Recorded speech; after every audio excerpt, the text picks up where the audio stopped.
Pero hanggang kailan mo siya papaniwalaan na buhay pa yung ate mo? Ang totoo, kahit naman ako, hindi ko alam kung ano talaga nangyari sa ate ko eh.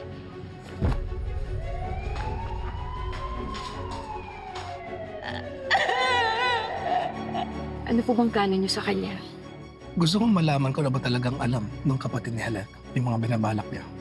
Welcome back, Aling Eva! Pwede mong dalawin si Mom. Bukas ang bahay namin para sa'yo, Vince. Nahiya ako sa'yo eh. Hindi ko natupad yung pangako ko na alagaan ko si Aling Eva. Mabuti kang pulis. Gaya ng tatay mo. Hindi ko pa nga nalilinis yung pangalan ni tatay. Hindi naman kasi minamadali yan. Mangyayari yan. Alam kong gusto mo linisin ang pangalan ng tatay mo, pero maniwala ka sa akin. Mas mabuti nang wala kang alam. O mas mabuti na yung huwag kang makialam. Anong alam niyo sa kaso ni Elena? Migoy, maniwala ka sa akin. Mas mabuting wala kang alam.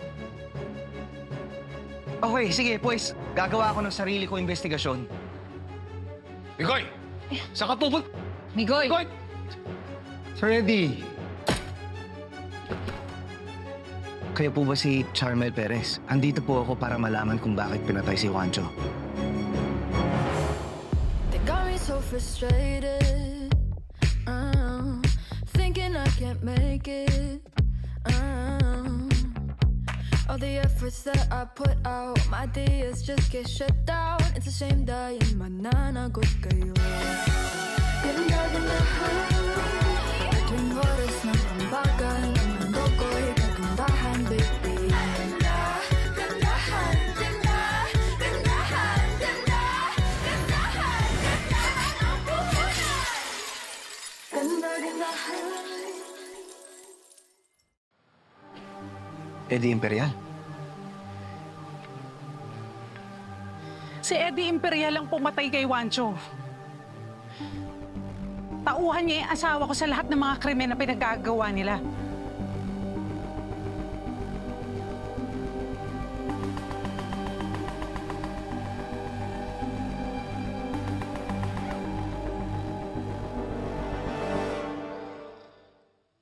Naisip ko lang na baka itong Gardo Acero na to ang source ni Noreen tungkol sa totoong nangyari kay Helena. Yes, pero ayon sa official police records, suicide ang cause of death. So I'm sure yun din ang iniisip ni Acero. Or pwede ring may alam siya sa totoong investigasyon. Isang lalaki ang natagpo ang patay sa isang dump site sa Pulang Sapa. Base sa initial na investigasyon, biktima ng extrajudicial killing ang lalaki na kinilalang si Juancho Paredes.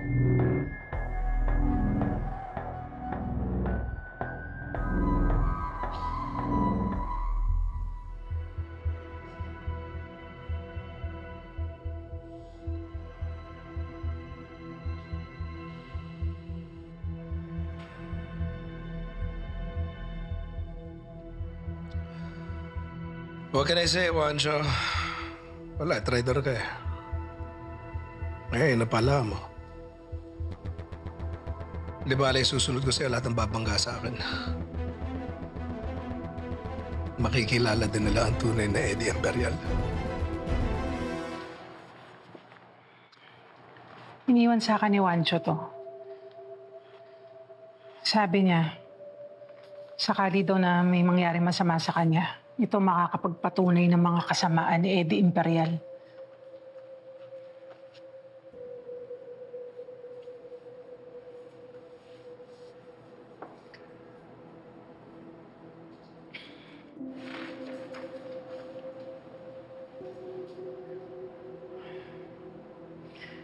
Yung mga may X dyan, yan yung mga pinatrabaho ni Eddie kay Juancho. Sa'yo na yung folder na yan. Bahala ka na kung anong gusto mong gawin dyan. Tulungan mo akong tumistigo.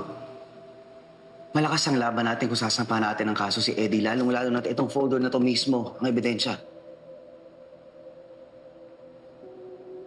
Maniwala ka sa akin. Gusto kong tumulong. Pero sa ngayon, sarili ko at saka yung kapakanan ng mga anak kong importante sa akin. Bukas susunduin na ako ng pinsan ko. Sige po. Babantayan at poprotektahan ko kayo hanggang sa makalis.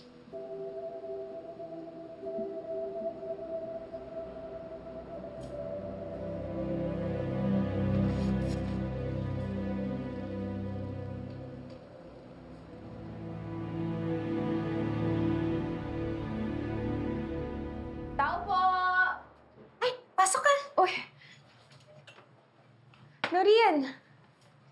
Dito ka pa pala. Oo, nagpaalam talaga ako sa opisina na malilate ako. Gusto ko kasi kayong handa ng almusal ni nanay. Naku! Nag-abala ka pa. Nakakahiya, Noreen. Hindi. Umupo ka na. Sige na. Pagsisilbihan kita. Para kahit naman sa simpleng paraan, makabawi kami sa lahat ng kabutihan mo sa amin ni nanay. Sige na. Thank you, ha? Sige. Pero, huwag mo na isipin yun. Yung mga kagaya ni Aling Eva yung dahilan kung bakit nagpapatuloy ang NGO sa trabaho. Salamat sa serbisyo niyo. Inintay talaga kitang dumating kasi may gusto kong itanong sa'yo eh. Medyo personal, okay lang ba? Ano yun?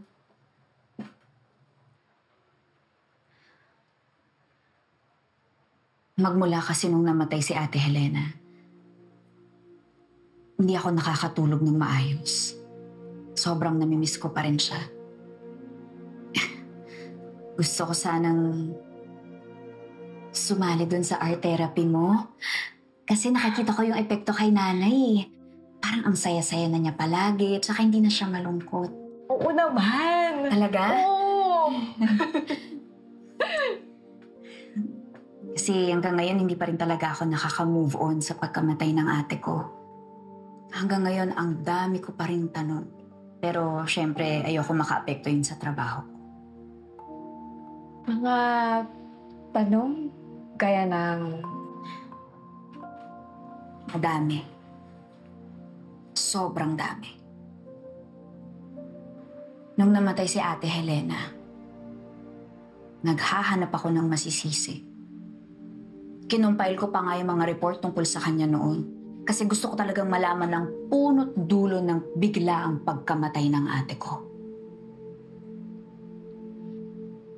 Alam mo, Noreen, normal yan sa kahit sinong namatayan. Hanggang ngayon nga, nakatago pa rin yung mga report na yun. Tinatago ko talaga yun na parang kayamanan.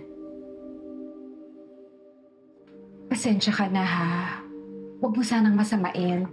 Matanong ko lang, kasi kanina sabi mo, sinusundan mo yung punot dulo ng pagkamatay niya. Anong ibig mong sabihin? Na hindi ka naniniwala na suicide yung kinamatay na?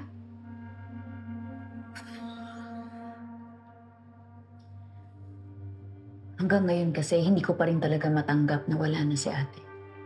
At nakaya niyang gawin yun. Kaya ako pumasok sa Verma Beauty. Nagbabaka sakali ako na baka doon ko mahanap yung sagot. Dati kasi siya nagtatrabaho doon. And true enough, nahanap ko ang sagot.